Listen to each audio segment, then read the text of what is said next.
तो आप सबको जोहार। और यहाँ पर खबर निकल कर आ रही है मिशन 2024 को लेकर, यानी कि लोकसभा और विधानसभा चुनाव को लेकर कि मोदी मैजिक के सहारे झारखंड की 5 एसटी सुरक्षित सीटों का बेड़ा पार लगना मुश्किल है। चलिए देख लेते हैं इसको लेकर यहाँ पर क्या न्यूज़ सामने निकल कर आ रही है। तो यहाँ पर 2024 के लोकसभा चुनाव यहाँ पर काउंटडाउन शुरू हो चुका है और यहाँ पर विपक्षी दल मोदी को हराने के लिए एकजुट हो रहे हैं, जबकि भाजपा लगातार तीसरी बार पीएम नरेंद्र मोदी के नेतृत्व में चुनाव लड़ने की तैयारी में है।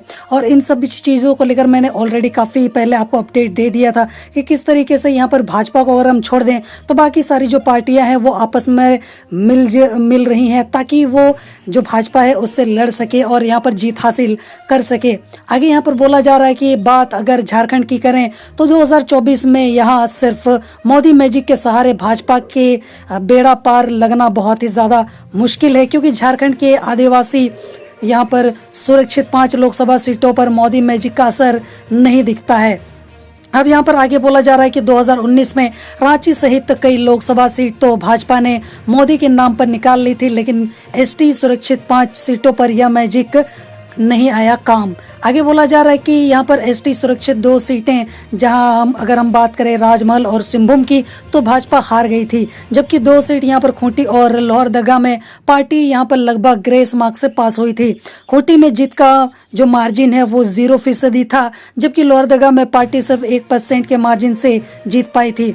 दुमका लोकसभा सीट पर यहाँ पर भाजपा 4% मार्जिन से जीती थी। 2024 में इन 5 सीटों को जीतना भाजपा के लिए यहाँ पर देखा जाए तो बहुत बड़ी चुनौती है, क्योंकि इन सीटों पर चुनाव लड़ने के लिए भाजपा के पास दमदार नेता है ही नहीं। अब यहाँ पर आगे बात करें तो बिना दमदार चेहरे के चुनाव जीतना काफी ज्यादा मुश्किल है। सिंहभूम और राजमहल लोकसभा सीट को जीतने के लिए भाजपा ने 2023 से शुरू होते ही पसीना बहाना शुरू कर दिया था। यहाँ पर केंद्रीय मंत्री और भाजपा के सबसे बड़े रणनीतिकार अमित शाह, केंद्रीय मंत्री राव साहेब दानवे, यहाँ पर केंद्रीय राज्य मंत्री रेणुका सिंह समेत भाजपा के कई केंद्रीय नेताओं के अलावा प्रदेश नेताओं का भी इन दोनों लोकसभा सीटों में दौरा हुआ है।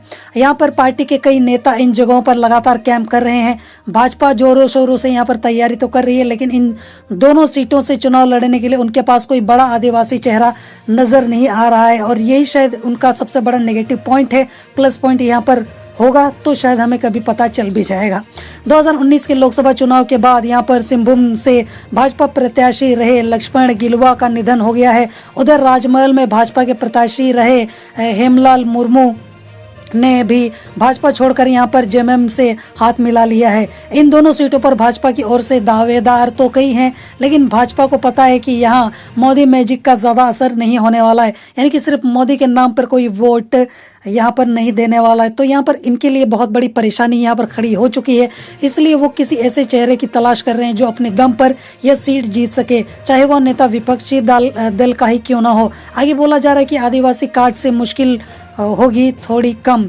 यहाँ पर बोला जा रहा है कि लोकसभा चुनाव के यहाँ पर अंकगणित को समझते हुए भाजपा ने चुनाव से ठीक पहले प्रदेश नेतृत्व की बागडोर बाबूलाल मरांडी को दी है। बाबूलाल भी राजनीति के माहिर खिलाड़ी हैं। आदिवासी सीटों को जीतने के लिए उनके पास भी आदिवासी कार्ड खेलने के अलावा कोई दूसरा चारा नहीं है। हालांकि ये खेल तो कब से चला आ रहा है, इसमें कोई नई बात नहीं है। संभावना है कि बाबूलाल मरांडी की नई टीम में अधिकांश पदाधिकारी और आदिवासी बहुल क्षेत्रों के जिला अध्यक्ष यहाँ पर जनजातीय कोटे से बनाए जाएंगे। आगे बोला जा रहा है कि इसके जरिए यहाँ पर भाजपा जनता के बीच आदिवासी हितैषी होने का संदेश देने की यहाँ पर कोशिश करेगी। आदिवासी सुरक्षित सीट लोहरदगा, खूंटी और दुमका के प्रत्याशी भी बदले जाने की पूरी यहाँ पर संभावना है। रिस्क नहीं लेना चाहेगी भाजपा।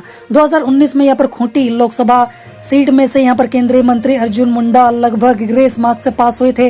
सिर्फ 1445 वोट से उनकी जीत हुई थी। उधर लोहरदगा के प्रत्याशी सुदर्शन भगत सिर्फ 1% मार्जिन से यहाँ पर कांग्रेस प्रत्याशी सुखदेव भगत को हरा पाए थे। इससे पहले 2014 में भी वे सिर्फ 1% वोट से जीते थे, जबकि 2009 में सिर्फ 2% मार्जिन से चुनाव जीत पाए थे।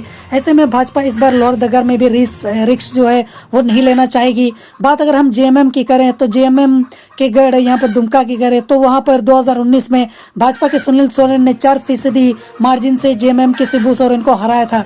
जबकि इससे पहले 2009 में गुरुजी ने सुनील को यहाँ पर 4% मार्जिन से हराया था। इससे पहले 2009 में भी यहाँ पर गुरुजी ने सुनील सोरेन को 3% मार्जिन से हराया था। इसलिए इस बार दुमका में भी बदलाव की उम्मीद यहाँ पर नजर आ रही है। तो इस तरीके से यहाँ पर न्यूज़ सामने निकल कर आई है। जोहार।